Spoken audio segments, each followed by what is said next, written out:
बघा DXF file format आपली कशी अपलोड करायची हे बघायसाठी आपण आज हा व्हिडिओ बघत आहे. 8.1 मध्ये आपण आलेलो आहोत. 8.1 मध्ये जो अपलोड टाईप आहे त्याला DXF फाईल फॉर्मॅटला सिलेक्शन करायचं आहे आपल्याला. 8.1 जसं रूटीन बाकीचं भरतो तसं सगळं भरून घ्या.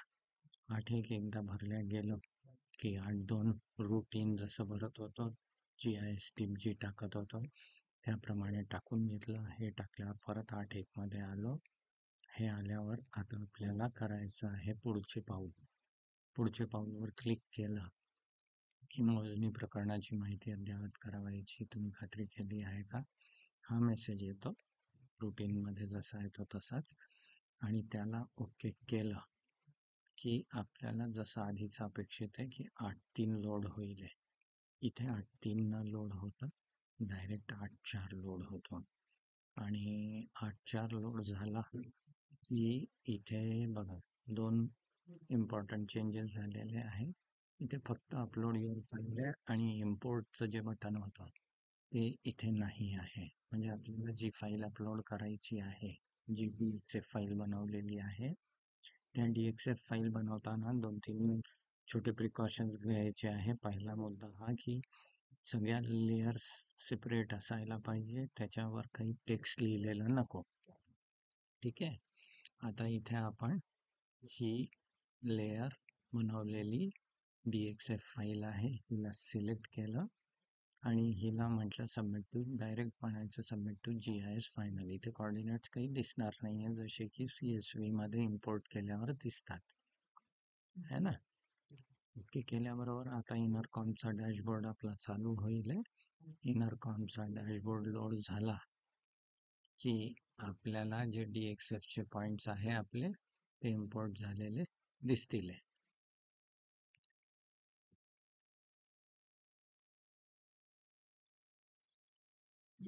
है ना.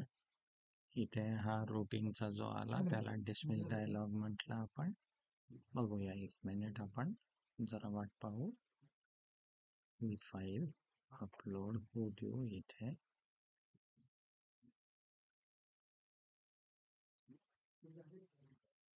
ही अजून झालेली नाहीये फाईल अपलोड. तर आपल्या लेयर्स इम्पोर्ट झालेल्या दिसायला लागलेला आहे. हा लाल रंग जो आहे हा वहिवाटीचा घेतलेला आहे. निळा रंग आपण लेअर मध्ये क्रिएट केलेला आहे, तो प्रॉपर्टीचा आहे. आणि अजून पिंक दिसतो आहे, मॅजेंटा पिंक, तो अतिक्रमणचा आहे. ठीक आहे. त्याला झूम करून थोडं लक्षपूर्वक सर्वात आधी वहिवाटीला सिलेक्ट करा. बघा सिलेक्ट केल्याबरोबर ते हायलाईट झालं. हायलाईट झाल्यावर त्याला राईट क्लिक करा. इथे जाऊन याला सिलेक्ट करा, वहिवाटीची लेअर. आणि गट नंबर सपोज करा 101 होता, आपण त्याचा नंबर टाकला. ॲड डिटेल म्हटले की तो म्हणतो सेव्ह. सेव्हला सेव्ह म्हटलं, परत एकदा सेव्हवर क्लिक केलं, कन्फर्मेशन करतो. ती कन्फर्मेशन केल्यावर तो आपल्याला सांगतो सेव्ह ऑल चेंजेस सक्सेसफुली. आणि आता एक 10 सेकंदात इनरकॉमचा डॅशबोर्ड परत लोड होतो. इनरकॉमचा डॅशबोर्ड लोड झाला की आपल्याला खात्री होईल की आपला डेटा सेव्ह झालेला आहे का, है ना. बघा आता हा आपण वहिवाट अपलोड केली होती, ती आलेली दिसायला लागली इथे. तर इथे आपल्याला क्लिक करायचं आहे स्विच टू अप्रत. स्विच टू अप्रत म्हटलं की बाकीचे सगळे पॉलिगॉन दिसायला लागतील. आता आपल्याला हे प्रॉपर्टीचा पॉलिगॉन सिलेक्ट करायचा आहे. बघा तो सिलेक्ट केल्याबरोबर पॉलिगॉन हायलाईट झालेला आहे आपली. याला राईट क्लिक केलं, इथे जाऊन याला पाठवून दिलं प्रॉपर्टीच्या लेअरवर. 101 म्हटलं, ॲड डिटेल म्हटले, परत सेम मेसेज आला. ओके केलं, सेव्ह लागू फीचरवर क्लिक केलं. Do you really want to save चेंजेसला ओके म्हटलं, सेव्हला ओके केलं. 1-2 सेकंदात आपला इनरकॉम डॅशबोर्ड लोड होतो परत. त्याची खात्री करून घ्या की आता त्या 2 लेयर्स दिसतील आणि त्या दिसल्या की परत अप्रतवर क्लिक करायचं आहे. स्विच टू अप्रत, हे 2 दिसायला लागले आपल्याला. बघा आता आपला अतिक्रमणचा पॉलिगॉन सध्या दिसत नाही आहे. इथे आपण म्हणायचं स्विच टू अप्रत. सारखं तसंच तसं दिसायला लागेल आहे. आता हे अतिक्रमणच्या लेअरचं पॉलिगॉन सिलेक्ट करायचं राहिलं बघा, ते हायलाइट झालं. इथे आलं सिलेक्ट. इथे खाली जर बघू तर अतिक्रमण लेअर आहे. इथे ॲड डिटेल म्हटले. Are you sure you want to save to अतिक्रमण? ओके म्हटलं आपण.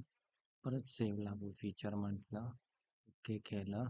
सेव्ह चेंजेस केले, सेव्ह आलं. खात्रीपूर्वक ते बघून घेतलं आणि आपला रिलोड होणार इनरकॉम डॅशबोर्ड.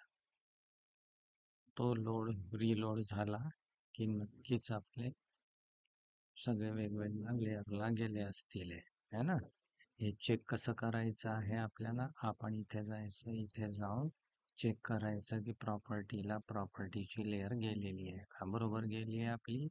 वहिवाटीची लेअर गेली आहे का? गेली आहे. बघा, अतिक्रमणच्या लेअरला अतिक्रमण लेअर गेली आहे का? गेली आहे. बरोबर, करेक्ट आहे. म्हणजे आपलं काम व्यवस्थित DXF मध्ये व्यवस्थित झालेलं आहे.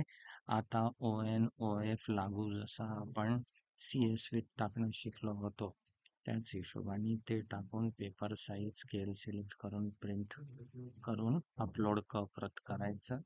इथे एकदा अपलोड परत झालं आणि इनरकॉम डॅशबोर्डचं काम संपून जाईल.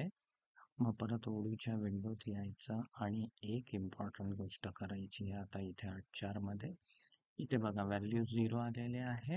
आपल्याला क्लिक करावं लागेल जनरेट एरिया स्टेटमेंट. हे बघा खालचा एरिया आणि काही व्हॅल्यूज आलेल्या नाही. जनरेट एरिया स्टेटमेंट करूया. जनरेट एरिया स्टेटमेंट म्हटलं की या व्हॅल्यूज इथे भरून येतील आहे. आणि हे झालं आणि याची खात्री झाली की आपला डेटा बरोबर आलेला आहे. बघा हे इथे GIS फायनलच्या व्हॅल्यूज आल्या. हे आलं की आपण आपली जी कबरट डाउनलोड झालेली आहे तिच्यावर DSC करून तिला अपलोड करून छन्नी लिपिक यांच्याकडे वर्ग करू शकतो. छन्नी लिपिक यांच्यात फक्त एवढं लक्षात ठेवायचं की तो जो टेबल येतो त्याच्यात GIS 8.3च्या व्हॅल्यूज सगळ्या 0 राहणार आहे. ठीक आहे. हे झालं तर आपलं काम कंप्लीट झालेलं आहे.